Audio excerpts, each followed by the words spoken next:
In the previous video, Making the Cut, I presented an approach for improving the torpedo blister profile on the hulls of the Trumpeter USS New York and Texas kits. When doing significant recontouring such as this, don't be afraid of using larger tools like full-sized files and coarser grit sandpaper. As you can see, these are commonplace in my workshop. These can significantly reduce the tedium and keep you on track for maintaining smooth, continuous contours. Here I'm using some 180 grit paper without a block to ensure there are no flat spots in the curving contours. My primer of choice during construction is a good old-school lacquer primer. It's relatively easy to build a thickness and it sands and feathers out very well. To protect the rest of the hull, the blister is roughly masked off. Since I'm backdating the ship, I decided it would be easier to just resheath the deck rather than remove all the unnecessary molded detail. I use evergreen V-groove siding. These sheets are available in a 2-foot length. I first mark the desired width, then using a homemade round scribing tool, I make several passes following one of the grooves.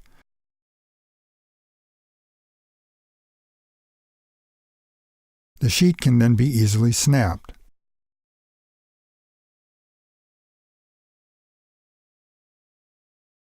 Using the grooved surface, the center line is transferred to the underside of the sheet and aligned with the bow and stern.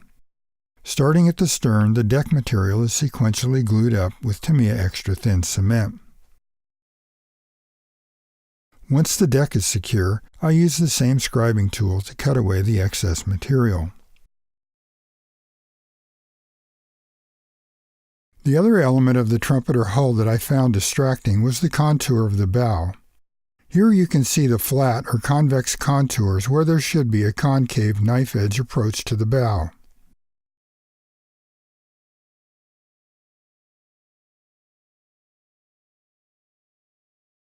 Looking head-on, you can see the body plan contour as well as the water lines of the actual ship. Compare this with what Trumpeter has given us. A number of shape and detail differences seem to jump out. I began by reducing the molded step where the blister is fared into the hull.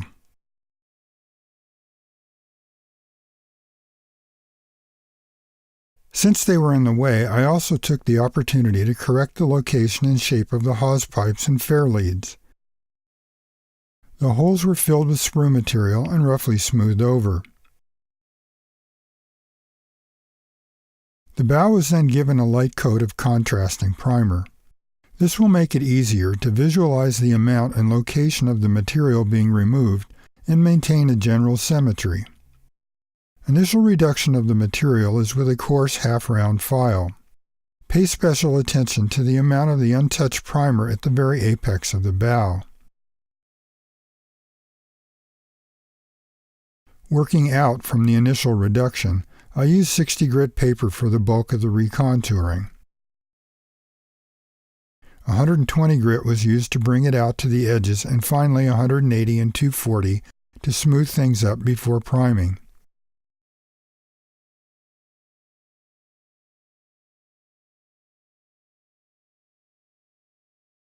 Again, while nowhere near exact, I think it looks like an improvement.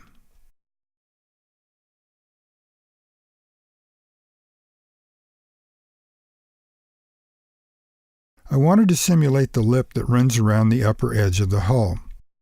For this I used 1/64 inch graphic tape. A piece of styrene held flush with the deck was used as a guide for the placement of the tape. The tape was then sealed with Zap CA and given a coat of primer. Tape like this can also be used to restore the rib detail that is present on the lower hull. However, I would suggest not using the kit's molded version as a guide. The actual forward fairleads or bullnose have an irregular shape.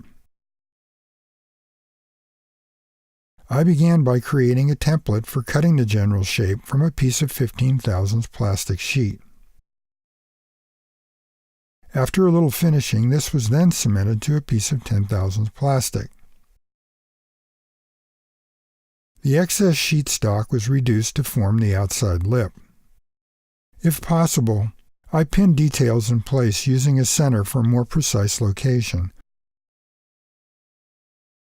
Once in place, it's secured with Tamiya extra thin cement. The new hose pipe is made up from 2 styrene discs. The outermost piece shown here is used for compression. The location is marked and drilled. The small screw holds the pieces in place for cementation. After a light coat of primer, all the centers are drilled out and shaped.